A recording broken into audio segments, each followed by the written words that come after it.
नमस्कार, मैं हूं आपके साथ नम्रता शर्मा। कॉमनवेल्थ गेम्स 2022 में भारत का डंका बज रहा है और इसका अंदाजा आप इसी से लगा सकते हैं कि कॉमनवेल्थ गेम्स 2022 के 8वें दिन बरसात हुई मेडल्स की। जी हां, 3 गोल्ड आए और वो भी 1 घंटे के अंदर अंदर, और उसके बाद ब्रॉन्ज भी मिले, भारत को सिल्वर मेडल भी मिले।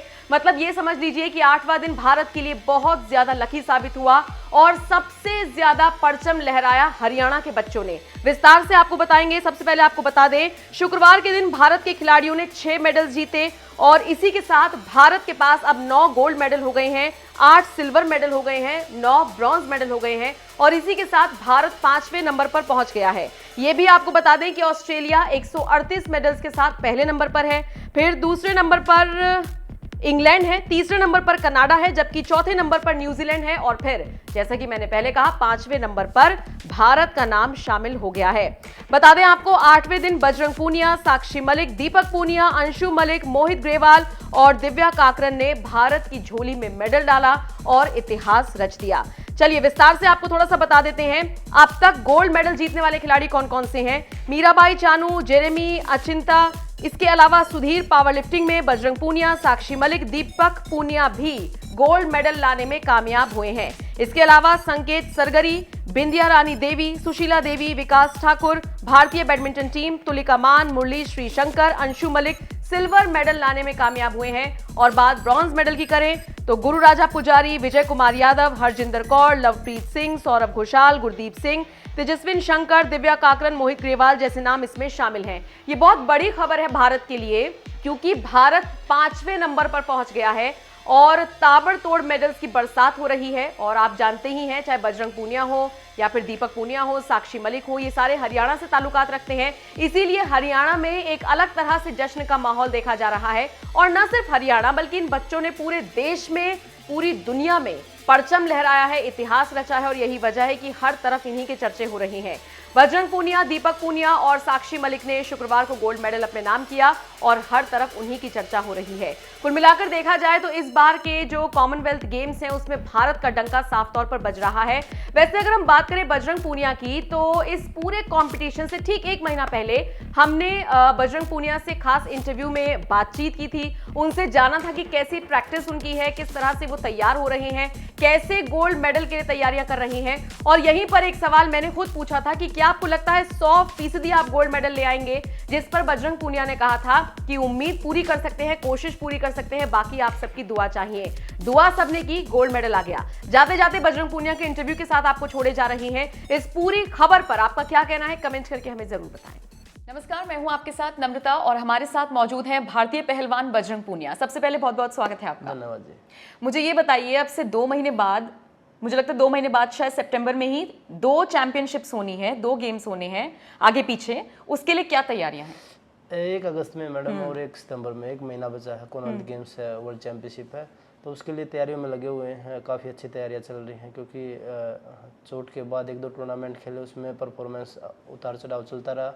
लेकिन अब अच्छी तैयारी है और जो कमियां थी उन पे काम कर रहे हैं। दोबारा से कोशिश है कि भाई कॉमनवेल्थ गेम से अच्छी शुरुआत करें और वर्ल्ड चैंपियनशिप में भी अच्छा प्रदर्शन करें। किस तरीके की प्रैक्टिस चल रही है? क्योंकि अमूमन हम जब खिलाड़ियों को देखते हैं या पहलवानों को देखते हैं तो बहुत बहुत घंटे वो प्रैक्टिस में देते हैं। तो कितने घंटे दे रहे हैं? ट्रेनिंग सुबह शाम होती है। सुबह 2-2.5 घंटे, सुबह 2-2.5 घंटे शाम को, मतलब टोटल लगा के कभी 6 घंटे भी हो जाती है, कभी 5 घंटे भी हो जाती है और संडे रेस्ट होता है, तो 5-6 दिन खूब ट्रेनिंग होती है। तो 100% उम्मीद है गोल्ड ही आएगा? देखिए, अपनी तरफ से बेस्ट करेंगे, बाकी आप लोगों की दुआ है तो जरूर गोल्ड लेके आएंगे। नहीं, दुआ तो हमारी हमेशा साथ है। एक इंजरी का आपने जिक्र किया, अगर मैं गलत नहीं हूँ टोक्यो ओलंपिक्स के बाद शायद इंजरी हुई थी? टोक्यो ओलंपिक से पहले 1 महीना पहले। अच्छा, हाँ जी। तो फिर कैसे उससे रिकवर किया आपने? डॉक्टर के साथ रिहैब किया। पहले तो मैं खुद ही कर रहा था ओलंपिक के बाद 6-7 महीने तक, उसके बाद मैंने फिजियो के साथ रिहैब किया है। अभी पूरी तरह से फिट हूँ। अच्छा, एक कहीं पे मैं खबर पढ़ रही थी कि आपने और रवि दहिया ने ये मतलब डिसाइड कर लिया है कि किसी विदेशी कोच के साथ आप अभ्यास नहीं करेंगे। कुछ रीजन है उसके पीछे? नहीं, रीजन कुछ भी नहीं है, बस यही था कि भाई पहले मेरे पास 4 साल तक विदेशी कोच था, तो मैं उसमें ये नहीं बताता भाई कमी है कोच में। कोच अच्छा था, बिल्कुल बढ़िया था, और हमारे इंडियन कोच में भी कोई कमी नहीं है अगर हम उनको अच्छे से मतलब समझे।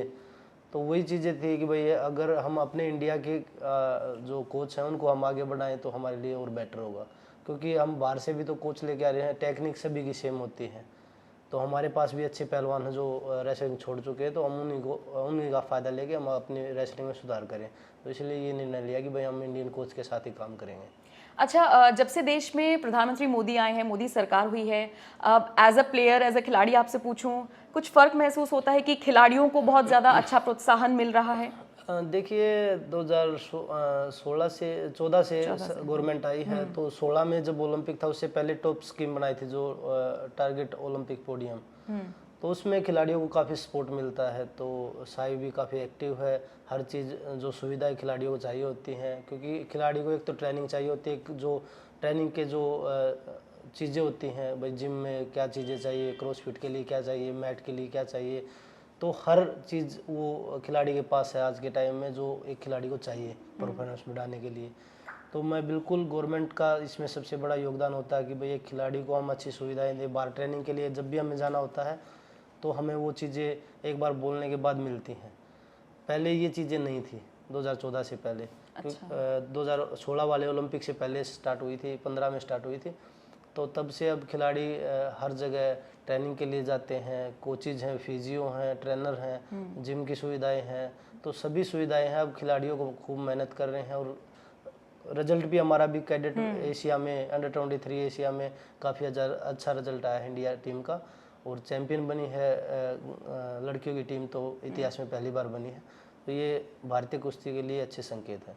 अच्छा, चूंकि हम पहलवानी की बात कर रहे हैं या एक खिलाड़ी के तौर पे आपसे बात करें, तो नीरज चोपड़ा का जिक्र कर लेते हैं। टोक्यो ओलंपिक से ऐसा सफर शुरू हुआ है कि उनके भी मेडल्स थमने का नाम नहीं ले रहे हैं और आपसे भी यही उम्मीद भी की जा रही है और आप भी ऐसे ही आगे बढ़ रहे हैं। तो नीरज चोपड़ा को हाल ही में सिल्वर मेडल मिला है, क्या कहेंगे? बिल्कुल, देखिए जो भी खिलाड़ी देश के लिए खेलता है, नीरज भाई ने ओलंपिक के बाद से अब दोबारा से शुरुआत की है, मेडल के साथ अच्छी शुरुआत की है, और उन्होंने नेशनल रिकॉर्ड को भी बीट किया, अपना नया रिकॉर्ड बनाया है। तो बहुत बहुत शुभकामनाएं नीरज को, और उम्मीद है कि भाई आगे भी अभी गेम्स हैं, कॉमनवेल्थ गेम्स है, वर्ल्ड चैंपियनशिप है, जो भी गेम्स में खेले देश के लिए गोल्ड जीते और एक नए कीर्तिमान बनाते हुए चले। और उनके लिए एक नीरज नहीं, सभी खिलाड़ी मेहनत कर रहे हैं कि भाई हाँ, जिस भी टूर्नामेंट में जाए उसमें हम देश के लिए मेडल लेके आए। अच्छा, जाते जाते आखिरी सवाल, बहुत सारे लोग जब पहलवानी देखते हैं, कुश्ती देखते हैं, तो मज़ा बहुत आता है देखने में, लेकिन अगर हम एक पहलवान से पूछें कि भैया आपको कितने चैलेंजेस फेस करने पड़ते हैं, कितने अपने शरीर पे सब चीज़ें लेनी पड़ती हैं, तो क्या कहेंगे? देखिए चैलेंज तो हर चीज़ में है, चाहे वो गेम है या ना है, क्योंकि लाइफ में अगर आपको आगे बढ़ना है तो चैलेंज तो फेस करने ही पड़ेंगे। तो एक खिलाड़ी के तौर पे हमारे पास मतलब इंजरी के ज़्यादा चांस होते हैं, क्योंकि हमारा गेम एक दूसरे के साथ हमें लड़ना है, तो इंजरी के चांस ज़्यादा होते हैं हमारे। तो उससे भी बचाव करना, खुद को फिट रखना और अपनी परफॉर्मेंस को ऊपर लेके जाना, तो काफ़ी चैलेंज होते हैं कि भाई सुबह शाम हार्डवर्क करना। तो ये क्योंकि सभी चाहते हैं कि भाई एक टाइम थकने के बाद यार अब रेस्ट कर ले, पर कोचेज़ का ये कि भाई और पुश करे कि भाई हाँ चल और कर, 1 घंटा और है, आधा घंटा और है। तो ये चैलेंज सभी की लाइफ में है, जो भी खिलाड़ी हैं। तो चैलेंज से आगे, अगर हम चैलेंज के साथ लड़के हम आगे बढ़ेंगे तो शायद मुझे लगता है और अच्छी परफॉर्मेंस दे सकते हैं। बिल्कुल, चलिए इंटरव्यू को खत्म करते हैं इसी उम्मीद के साथ बजरंग की आप फिर से गोल्ड मेडल लेकर आए। बहुत बहुत शुक्रिया हमसे बात करने के लिए। धन्यवाद।